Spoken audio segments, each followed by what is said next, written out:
ತುಂಬಿದ್ದ ವಿಶಾಲವಾದ ಈ ಕೆರೆಗೆ ರಾಣಿಯ ಸುರಂಗ ಬರುತ್ತಿದ್ದರು ಎಂದು ಹಿರಿಯ ತಲೆಮಾರಿಗಳು ಹೇಳುತ್ತಾರೆ. ಕರಾವಳಿಯಲ್ಲಿ ತನ್ನ ಕಾರ್ಣಿಕವನ್ನು ಮೆರೆಯುತ್ತಿರುವ ಶಕ್ತಿಯಾದ ದೈವರಾಜ ಬಬ್ಬುಸ್ವಾಮಿಯನ್ನು ಕೋಟೆದ ಬಬ್ಬು, ಕೋಟದಬ್ಬು ಎಂದು ಏಕೆ ಕರೆಯಲಾಯಿತು? ತಿಳಿಯೋಣ ಬನ್ನಿ. ಹಿಂದೆ ಭೂತಾಳ ಪಾಂಡ್ಯ ಅರಸನು ಇಂದಿನ ಉಡುಪಿಯ ಬಾರಕೂರನ್ನು ಆಳುತ್ತಿದ್ದ ಸಮಯವದು. ರಾಜನು ತನಗಾಗಿ ಒಂದು ಕೋಟೆಯನ್ನು ಕಟ್ಟಿಸಬೇಕೆಂದು ಅದರ ಉಸ್ತುವಾರಿಯನ್ನು ಬಾಬುರೈತ ಎಂಬುವವರಿಗೆ ನೀಡಿದ್ದರು. ಆದರೆ ಎಷ್ಟೇ ಪ್ರಯತ್ನಿಸಿದರೂ ಕೋಟೆ ಕಟ್ಟುವ ಕೆಲಸಕ್ಕೆ ಅಡ್ಡಿ ಬರುತ್ತಿರುವುದನ್ನು ಕಂಡು ಕಡೆಗೆ ಬಬ್ಬುಸ್ವಾಮಿಯನ್ನು ಬಾಬುರೈತರು ಕೋಟೆ ಕಟ್ಟಿಸಲು ನೆರವಾಗಲು ಕರೆದಿರುತ್ತಾರೆ. ವಿದ್ಯಾಭ್ಯಾಸವನ್ನು ಮುಗಿಸಿದ ಬಬ್ಬುಸ್ವಾಮಿಯು ಕೆಲಸಕ್ಕಾಗಿ ಊರಿನಿಂದ ಊರಿಗೆ ತಿರುಗುತ್ತಿರುವಾಗ ಬಾಬುರೈತರ ಆಣತಿಯ ಮೇರೆಗೆ ಬಾರ್ಕೂರಿಗೆ ಬರಲು ಮುಂದೆ ಸಾಗುತ್ತಾರೆ. ಹೀಗೆ ಮುಂದೆ ಸಾಗುತ್ತಿರುವ ಬಬ್ಬುಸ್ವಾಮಿಯು ಗಂಗುಳ್ಳಿಯ ನದಿಯ ಮಧ್ಯಕ್ಕೆ ಬರುವಾಗ ಅಲ್ಲಿನ ಮಧ್ಯದ ದ್ವೀಪದಲ್ಲಿ ಕುಳಿತು ಗಾಳ ಹಾಕಲು ಮುಂದಾಗುತ್ತಾರೆ. ಆಗ 2 ದೊಡ್ಡ ಮೀನುಗಳು ಸಿಗುತ್ತವೆ. ಆಗ ಆ ಮೀನುಗಳಿಗೆ ಬಬ್ಬುಸ್ವಾಮಿಯು ತನ್ನ ಕಿವಿಯಲ್ಲಿದ್ದ ಕೊಡಂಗಿಯನ್ನು ತೊಡಿಸಿ, ಮುಂದೆ ತನಗೇನಾದರೂ ಸಮುದ್ರದಲ್ಲಿ ಆಪತ್ಕಾಲ ಬಂದರೆ ನನಗೆ ನೆರವಾಗಿ ಎಂದು ಹೇಳುತ್ತಾ ಪುನಃ ನೀರಿಗೆ ಬಿಡುತ್ತಾರೆ.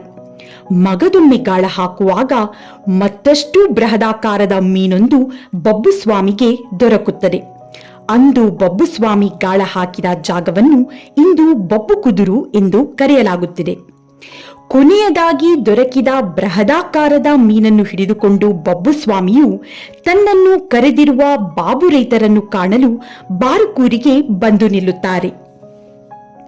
ಕೋಟೆಯನ್ನು ಕಟ್ಟುವ ಉಸ್ತುವಾರಿಯನ್ನು ಹೊತ್ತ ಬಾಬುರೈತರ ಬಳಿ ಬಂದು ಅವರಿಗೆ ತನಗೆ ದೊರಕಿದ ಬೃಹದಾಕಾರದ ಮೀನನ್ನು ಸೀಳಲು ಹೇಳಿ ಅದರ ಒಳಗೆ ದೊರೆತ ಅಸಂಖ್ಯಾತ ಮುತ್ತು ಮಾಣಿಕ್ಯಗಳನ್ನು ಕೋಟೆ ಕಟ್ಟುವ ಕೆಲಸಕ್ಕೆ ಬಳಸಿಕೊಳ್ಳೋಣ ಎಂದು ಹೇಳುತ್ತಾರೆ. ಅಷ್ಟೇ ಅಲ್ಲದೆ ಕೋಟೆ ಕಟ್ಟುವ ಜವಾಬ್ದಾರಿಯನ್ನು ತಾನು ಖಂಡಿತವಾಗಿಯೂ ಹೊತ್ತುಕೊಳ್ಳುತ್ತೇನೆ ಎಂದು ಹೇಳುತ್ತಾರೆ.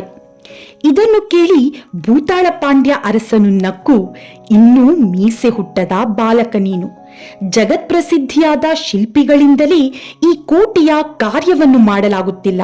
ಹಾಗಿರುವಾಗ ನಿನ್ನಿಂದ ಇದು ಅಸಾಧ್ಯದ ಮಾತು ಎಂದು ಅವನ ಮಾತನ್ನು ತಿರಸ್ಕರಿಸುತ್ತಾರೆ. ಆಗ ಬಬ್ಬುಸ್ವಾಮಿಯು, ರಾಜ, ನನ್ನ ಮೇಲೆ ನಂಬಿಕೆ ಇಟ್ಟು ಕೋಟೆಯ ಕೆಲಸವನ್ನು ನನಗೆ ವಹಿಸಿ, ನಾನು ಖಂಡಿತವಾಗಿಯೂ ಮಾಡಿಕೊಡುತ್ತೇನೆ ಎಂದು ಹೇಳುತ್ತಾರೆ. ಅದಕ್ಕೆ ಅರಸನು, ಸರಿ, ನಿನ್ನ ಮೇಲೆ ನಂಬಿಕೆ ಇಟ್ಟು ಕೋಟೆಯ ಕೆಲಸವನ್ನು ವಹಿಸುತ್ತೇನೆ. ಆದರೆ ನೀನು ಈ ಕೆಲಸದಲ್ಲಿ ಸೋತರೆ ನಿನ್ನನ್ನು ಶಿಕ್ಷೆಗೆ ಗುರಿಪಡಿಸುತ್ತೇನೆ ಎಂದು ಹೇಳುತ್ತಾನೆ. ಆಗ ಬಬ್ಬುಸ್ವಾಮಿಯು, ಒಂದು ವೇಳೆ ಕೋಟೆ ನಿರ್ಮಾಣವಾದರೆ ತನಗೇನು ನೀಡುವಿರೆಂದು ಕೇಳುತ್ತಾರೆ. ಆಗ ರಾಜನು, ಹಾಗೆ ನಿರ್ಮಾಣವಾದಲ್ಲಿ ತುಂಬಿದ ಜನರ ಎದುರು ನಿನ್ನನ್ನು ಪುರಸ್ಕರಿಸುತ್ತೇನೆ ಎಂದು ಮಾತು ಕೊಡುತ್ತಾರೆ. ತದನಂತರ ಬಾಬುರೈತರು ಬಬ್ಬುಸ್ವಾಮಿಗೆ ತಮ್ಮ ಮನೆಯಲ್ಲಿಯೇ ವಸತಿಯನ್ನು ಒದಗಿಸುತ್ತಾರೆ. ಸತ್ಯದ ಬಬ್ಬು ಬ್ರಹ್ಮ ಮುಹೂರ್ತದಲ್ಲಿ ಸ್ನಾನಾದಿ ನಿತ್ಯ ಕರ್ಮಗಳನ್ನು ಮುಗಿಸಿ ಪ್ರದಕ್ಷಿಣೆ ಬಂದು ಮುಹೂರ್ತದ ಕಾರ್ಯಕ್ಕೆ ತೊಡಗಿಸುತ್ತಾರೆ.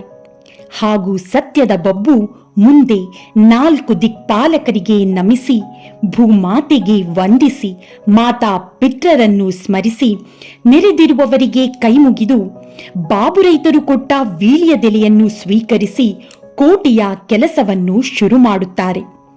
ಮೀನಿನ ಒಳಗೆ ಸಿಕ್ಕ ಮುತ್ತು ಮಾಣಿಕ್ಯಗಳನ್ನು ಕೋಟೆ ಕಟ್ಟಲು ಬಳಸಲಾಗುತ್ತದೆ. ದಿನದಿಂದ ದಿನಕ್ಕೆ ಕೋಟೆಯ ಕೆಲಸವು ಸಾಗುತ್ತಾ ಹೋಗುತ್ತದೆ. ಇದನ್ನು ಕಂಡು ಬಾಬುರೈತರು ಅತೀವ ಸಂತೋಷ ಪಟ್ಟುಕೊಳ್ಳುತ್ತಾರೆ. ಹಾಗೂ ಬಬ್ಬುಸ್ವಾಮಿಯ ಕೆಲಸದ ಕಾರ್ಯವನ್ನು ನೋಡಲು ಜನರೆಲ್ಲರೂ ಕೂಡ ಬರತೊಡಗುತ್ತಾರೆ. ಹಾಗೂ ಹೇಳಿದ ದಿವಸದಲ್ಲಿ ಕೋಟೆಯ ಕೆಲಸವು ಮುಗಿಯುತ್ತದೆ. ಇದನ್ನು ಕಂಡು ಅರಸನಿಗೆ ಎಲ್ಲಿಲ್ಲದ ಸಂತೋಷವಾಗುತ್ತದೆ. ಭೂತಾಳ ಪಾಂಡ್ಯ ಅರಸನು ಕೋಟೆಯ ಉದ್ಘಾಟನೆಯನ್ನು ಇರಿಸಿ ಇದಕ್ಕಾಗಿ ನೆರೆಹೊರೆಯ ಅರಸು ಮಂತ್ರಿಗಳನ್ನೂ ಆಹ್ವಾನಿಸುತ್ತಾನೆ. ಹಾಗೂ ಆಡಿದ ಮಾತಿನಂತೆ ತುಂಬಿದ ಜನರ ನಡುವೆ ಕೋಟೆಯ ಉದ್ಘಾಟನೆಯ ನಡುವೆ ಬಬ್ಬುಸ್ವಾಮಿಯನ್ನು ಪುರಸ್ಕರಿಸುತ್ತಾರೆ. ಹಾಗೂ ಕೋಟೆದ ಬಬ್ಬು ಎಂದು ಬಿರುದು ನೀಡಿ ಗೌರವಿಸುತ್ತಾರೆ. ಹೀಗೆ ಬಬ್ಬು ಸ್ವಾಮಿಯು ಕೋಟೆದ ಬಬ್ಬು, ಕೋಡ್ದಬ್ಬು ಎಂಬ ಹೆಸರು ಪಡೆದು ಕರಾವಳಿಯ ಸತ್ಯ ದೈವವಾಗಿ ಪ್ರಸಿದ್ಧಿಯನ್ನು ಹೊಂದಿದ್ದಾರೆ ಹಾಗೂ ತಮ್ಮನ್ನು ನಂಬಿ ಬಂದ ಭಕ್ತರಿಗೆ ರಕ್ಷಣೆಯಾಗಿ ಕಾಯುತ್ತಿದ್ದಾರೆ. ಈ ಕೋಟೆಯ ಐತಿಹಾಸಿಕ ಕುರುಹುಗಳನ್ನು ನಾವು ಉಡುಪಿ ಜಿಲ್ಲೆಯ ಬಾರ್ಕೂರಿನಿಂದ ಮಂದಾರ್ತಿಗೆ ಹೋಗುವ ರಸ್ತೆಯ ಪೂರ್ವಕ್ಕೆ ಸುಮಾರು 1.5 ಕಿಲೋಮೀಟರ್ ದೂರದಲ್ಲಿ ಇಂದಿಗೂ ಕಾಣಬಹುದಾಗಿದೆ.